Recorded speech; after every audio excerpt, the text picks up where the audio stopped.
Hi, this is Roger, and for my research topic, I chose teachers' perceptions on barriers to using technology in the classroom.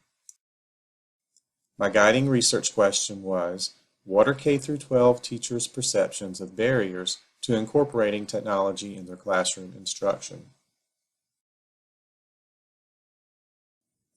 In my literature review, I covered technology and student engagement, levels of technology integration, and barriers to technology integration.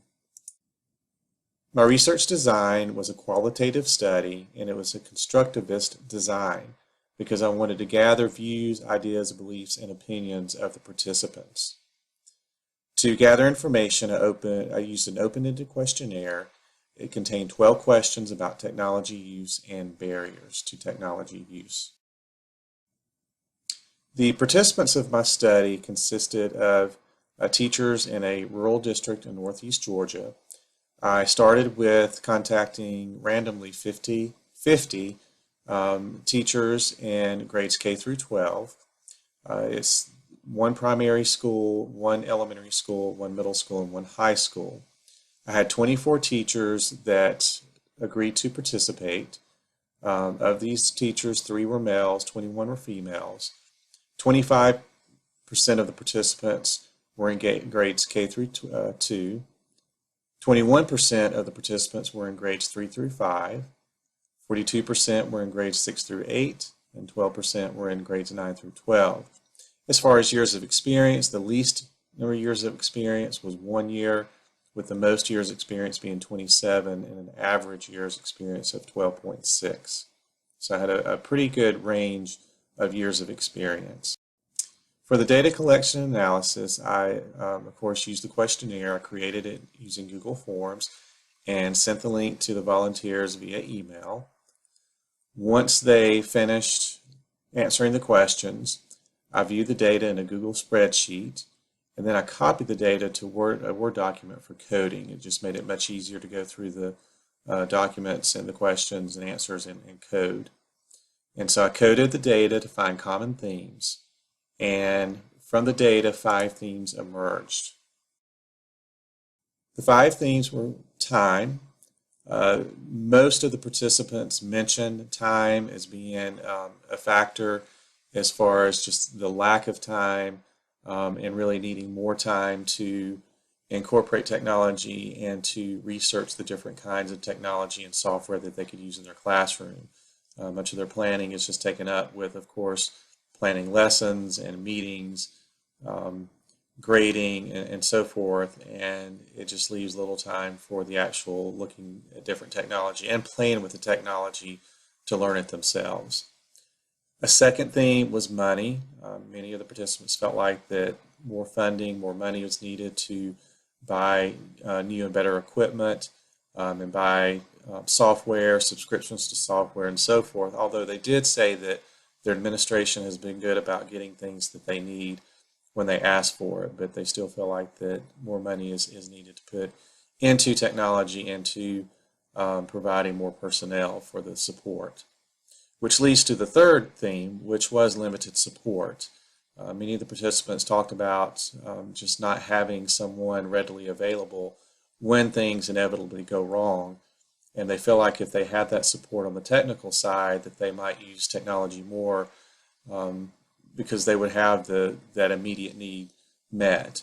Besides technical support, they also talked about just having someone to support as far as researching technology and showing different teachers on the various technologies that they could use and how they can incorporate it in their classroom. The fourth theme was training. Many of the participants mentioned that even though they've had some opportunities for in-service training and other workshops, that they still feel like they need more training on the different technologies and to just how to incorporate the technology into their classroom without just being used just to be used. And that kind of goes back to the support of having someone like an instructional technology coach in the building that can provide that training. It also leads back to money, of having the money and the funding to have that personnel in the building. The fifth theme that came out of the data was reliability of equipment. The participants' responses, many of them mentioned just computers freezing up, times when the internet was out, when they had planned a lesson. They did mention that it seems to have gotten better, but there are still issues that just hinder them from using the technology as much as they would like to in the classroom. And again, that goes then back to the support of if there was somebody there that was on the spot and could help them in a timely manner, then they might use some of the technologies more. I have to say there were really no surprises as far as the barriers. I didn't really know what to expect, but yet once the themes came out of the data, as I was looking through the data, really there were no surprises in the study as far as the themes that I found. And in conclusion, again, the study was qualitative, and it was done in a small rural Northeast Georgia school district with just 4 schools. And the 5 common barriers to technology integration in the classroom that came out of the study were time, money, training, limited support, and reliability of equipment.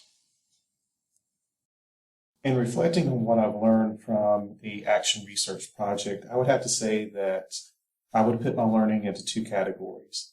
The first category would be just the process of doing the action research, beginning with the proposal. To be honest, it was kind of tough deciding what to do for my research. There are just so many possibilities, but I ultimately decided on barriers to technology use because I felt like that was something that's not been addressed in my school system. The next step was finding the literature, doing a review of the literature, and just kind of figuring out what's already out there, what's already been researched, and kind of weeding out the things that didn't apply to what I was going to do, and then pulling in the things that did apply and synthesizing that information in a logical way. The next part, deciding on the methodology, and that was a very difficult process for me.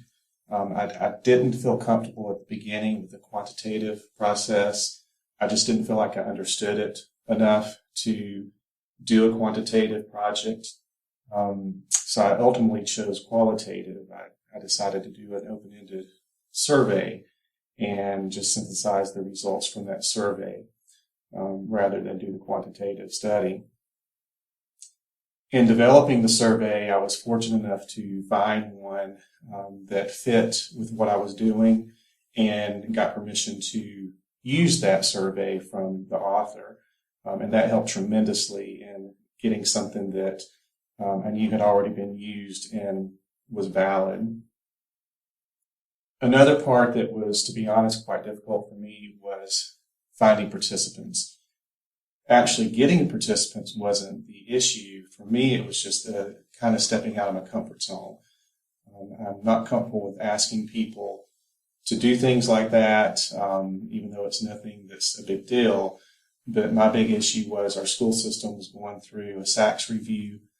The teachers, it was springtime, the teachers had a lot going on, and here I come asking them to do one more thing. But when I finally stepped through that barrier and got past that and sent out emails to random participants, I got immediate feedback and enough people that not only participated, but gave me very good information for my project. I actually enjoyed coding the results, learning how to do the coding and going through and finding the different themes and picking those out for the results and then reporting the results. Just learning how to do that in a logical manner that made sense, and for anyone reading the paper that hadn't gone through the process, that the information would make sense to them as well. And then, of course, there's sticking to the APA format and going through and making sure that everything is correct as far as APA is concerned. That was a challenge, but it was much needed information, and I learned a lot from that process as well. The second category I would put my learning in would be just the information that I gained from doing the research. I really appreciated the fact that the participants that did respond to my survey were very open and honest. They didn't hold back on saying that the things that they felt were going on as far as the system. There were many positive things said, and there were also some things said of things that need to be worked on as far as technology is concerned. So I was very glad for their honesty and their willingness to put that time into answering the survey and giving me that feedback to use in my paper. As I stated in going over the results, there were no surprises. Many of the things such as time and money and lack of support were things that I felt like were probably issues, but I think it was worth doing the research to hear that from others as well. So I did receive a lot of valuable information in doing the project. What would I do differently? I think at this point I would feel more comfortable with quantitative research. I think I would do a mixed methodology. I think qualitative results are very valuable, but I can also see that quantitative results are valuable too, just to back up the information that you get from the surveys. Unfortunately, I wasn't able to do interviews or focus groups. The only information I had was from the surveys, which worked. It was good information, but it would have been good to have some other data to triangulate with that data just to back it up. The other thing that I would definitely do differently is follow my timeline more closely. There were several factors that kind of hindered me from doing that. One of the factors, as I mentioned, was my own resistance to asking people to complete the surveys. I was just very uncomfortable doing that and really should have done that a lot sooner than I did. But fortunately, people responded quickly once I did send out that information, and so it wasn't a big issue. But I would follow the timeline more closely so I wouldn't be so rushed in getting the action research paper completed and get all the results synthesized.